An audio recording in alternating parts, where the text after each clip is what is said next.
अस्सलामु अलैकुम व रहमतुल्लाहि व बरकातुहू। मोहतरम नाज़रीन, कैसे हो? खैरियत से होंगे। अल्लाह ताला आपको हमेशा सेहत और आफ़ियत वाली ज़िंदगी अता फ़रमाए। मोहतरम नाज़रीन, आजकल आपने सोशल मीडिया पर या फिर इलेक्ट्रॉनिक मीडिया पर या फिर प्रिंट मीडिया पर आपने ये बातें गुज़श्ता 3-4 दिनों में बहुत ज़्यादा सुनी होगी, यकसा सिविल कोड के सिलसिले में, जिसको यूनिफॉर्म सिविल कोड के नाम से याद किया जाता है। आजकल टीवी चैनलों पर और इसी तरीक़े से सोशल मीडिया पर इस सिलसिले में बहुत सारे नताइज निकाले जा रहे हैं यूनिफॉर्म सिविल कोड के सिलसिले में, और सोशल मीडिया पर इसके बारे में बहुत सारे तबसरे किए जा रहे हैं, बहुत सारी लोगों की राय सामने आ रही है। लेकिन मोहतरम नाज़रीन, लोगों में से कुछ लोगों का तबका वो भी है जो यूनिफॉर्म सिविल कोड को नहीं जानता है।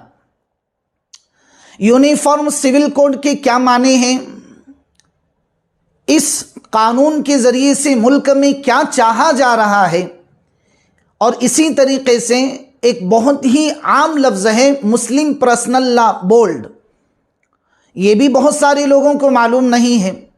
इसी तरीक़े से लोगों के दरमियान जो है इन सारी बातों के चर्चे तो हो रहे हैं, लेकिन हकीकत और गहराई तक लोग नहीं पहुंच पा रहे। तो मोहतरम नाज़रीन, आज मैं आपके सामने यूनिफॉर्म सिविल कोड के सिलसिले में कुछ हक़ाइक़ पर मबनी बातें पेश करने की कोशिश कर रहा हूँ।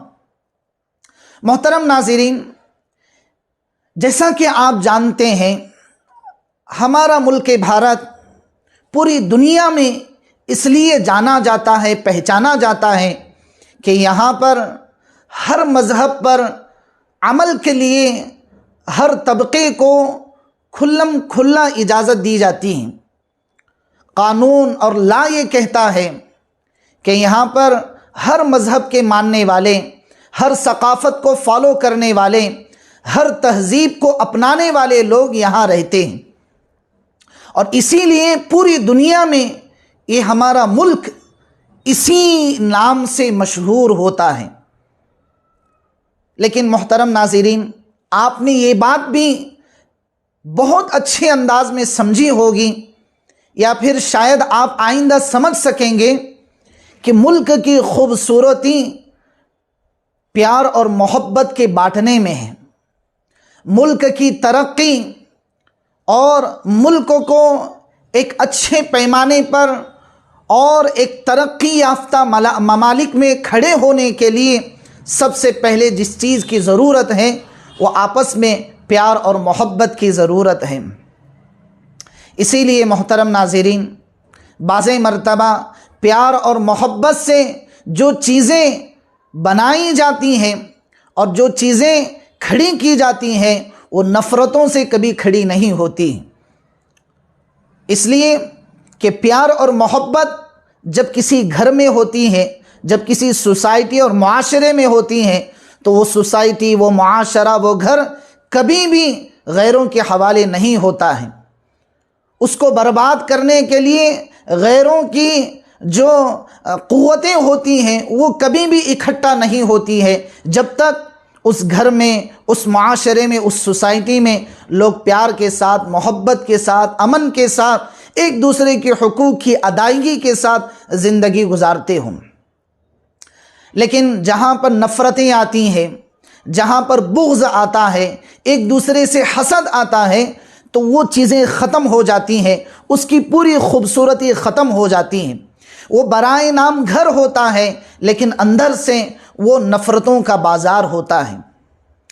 तो मोहतरम नाज़रीन, इसी तरीक़े से मुल्क की खूबसूरती प्यार और मोहब्बत से रहने में है, एक दूसरे को गले लगाने में है, एक दूसरे की खुशियों में शरीक रहने में है, एक दूसरे को सीने से लगाने में है। मुल्क हमारा तरक्की करेगा प्यार और मोहब्बत के साथ, उन्स के साथ, उल्फत के साथ, उखुवत के साथ, एक दूसरे के हुकूक की अदायगी के साथ हमारा मुल्क और ये प्यारा वतन तरक्की करेगा। मोहतरम नाज़रीन, जब आपने ये बातें समझ ली हैं तो सबसे पहले आप एक बात समझ लें कि यूनिफॉर्म सिविल कोड के क्या माने हैं। यूनिफॉर्म सिविल कोड के माने हैं जो लोग अपनी मजहबी आज़ादी पर अमल करते हैं और इसी तरीक़े से अपनी सकाफ़त को फॉलो करते हैं, अपने अपने धर्म पर और उसके अहकामात पर अमल की आज़ादी की जो इख्तियारात होते हैं वो इख्तियारात अब ख़त्म हो जाएंगे। अब हमें एक ही कानून, एक ही लॉ के तहत में हमें इस मुल्क में सांस लेना पड़ेगा। ये यूनिफॉर्म सिविल कोड के माने हैं। अब किसी का कोई मजहबी कानून किसी के रहनुमाई नहीं करेगा, किसी का मजहबी तरीक़ा और सकाफ़त ये अब रहनुमाई नहीं करेगी, बल्कि अब हुकूमत का जो कानून लाया जा रहा है यूनिफॉर्म सिविल कोड के नाम से, अब उसे फॉलो करने पड़ेगा और उसी को सामने रखकर हमें इस मुल्क में अपनी ज़िंदगी गुजारनी पड़ेगी। ये है मोहतरम नाज़रीन यूनिफॉर्म सिविल कोड के माने। मिसाल के तौर पर मुस्लिम समाज में तलाक़ के मसाइल हैं, खुला के मसाइल हैं, विरासत के मसाइल हैं, इसी तरीक़े से और दीगर मसाइल जो हैं अब वो जो है वो अपने अपने धर्म के हिसाब से और शरीयत मुतहरा के आईने में रहते हुए इन मसाइल को अब हल नहीं किया जाएगा, बल्कि अब जो लॉ बोलेगा, जो यूनिफॉर्म सिविल कोड के मातहत में जो कानून बनाया जाएगा उस कानून के मुताबिक इन चीज़ों में फ़ैसले किए जाएंगे, जो कि बज़ाहिर हमें एक अच्छा लगता है, लेकिन मोहतरम नाज़रीन ये एक हमारे लिए बहुत ही ख़तरे की घंटी है, जो हमारे लिए बहुत सारी मजहबी आज़ादियों को ये यूनिफॉर्म सिविल कोड छीन लेता है। तलाक़ के मसाइल जो माशरे में फैल रहे हैं, खुला के मसाइल, विरासत के मिसाइल, हिस्सेदारी के मसाइल और ना जाने कितने बेशुमार मसाइल हैं जो हम अपनी शरीयत मुतहरा के आईने में खड़े होकर उनको हल करते हैं, वो इस यूनिफॉर्म सिविल कोड के कानून के तहत में अब कानून के दायरे में हल होंगे, शरीयत के दायरे में हल नहीं होंगे। इसके माने हैं यूनिफॉर्म सिविल कोड। सबसे पहले आप एक बात समझ लें, मुल्क में कानून के दो तरीक़े राइज होते हैं। नंबर एक, सबसे पहला है सिविल कोड और दूसरे नंबर पर है क्रिमिनल कोड।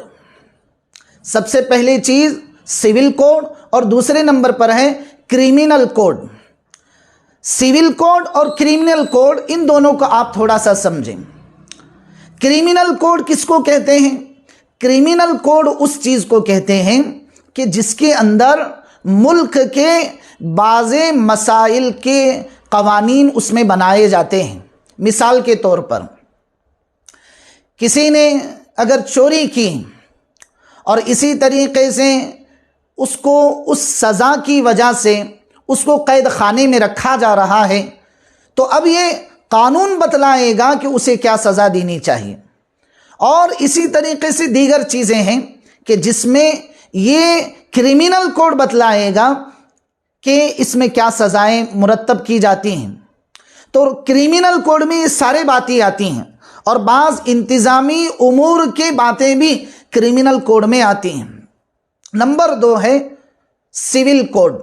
सिविल कोड किसे कहते हैं? सिविल कोड कहते हैं कि जिसका ताल्लुक माशरती और तमद्दुनी उमूर से इसका ताल्लुक होता है। माशरती और तमद्दुनी उमूर क्या है? कि जिसके अंदर हमारे बहुत सारे मजहबी कवानीन भी शामिल होते हैं। और इसी सिविल कोड के अंदर एक आता है पर्सनल लॉ। पर्सनल लॉ वो होता है कि जिसके अंदर बाज़े अक़लियतों को उनके मज़हब के लिहाज से कुछ खुसूसी इजाज़त दी जाती है, कुछ शोबों को खुसूसी इजाज़त दी जाती है कि जिसमें वो अमल करके अपने मजहब के मोहतरम नाज़रीन, आपने ये बहुत ही खूबसूरत अंदाज में ये बात समझ ली होगी कि मुल्क में जो कानून बनाए जाते हैं वो दो तरीक़े के होते हैं। एक सिविल कोड होता है, एक क्रिमिनल कोड होता है। तो क्रिमिनल कोड किसे कहते हैं आपने उसे भी समझ लिया है। सिविल कोड किसे कहते हैं आपने अभी कुछ देर पहले समझ लिया कि जिसके अंदर बाज़े अक़लियतों को उनके मज़हब पर कुछ खुसूसी रियायत की और उस पर अमल करने की इजाज़त दी जाती है। इसको कहते हैं सिविल कोड के अंदर पर्सनल लॉ।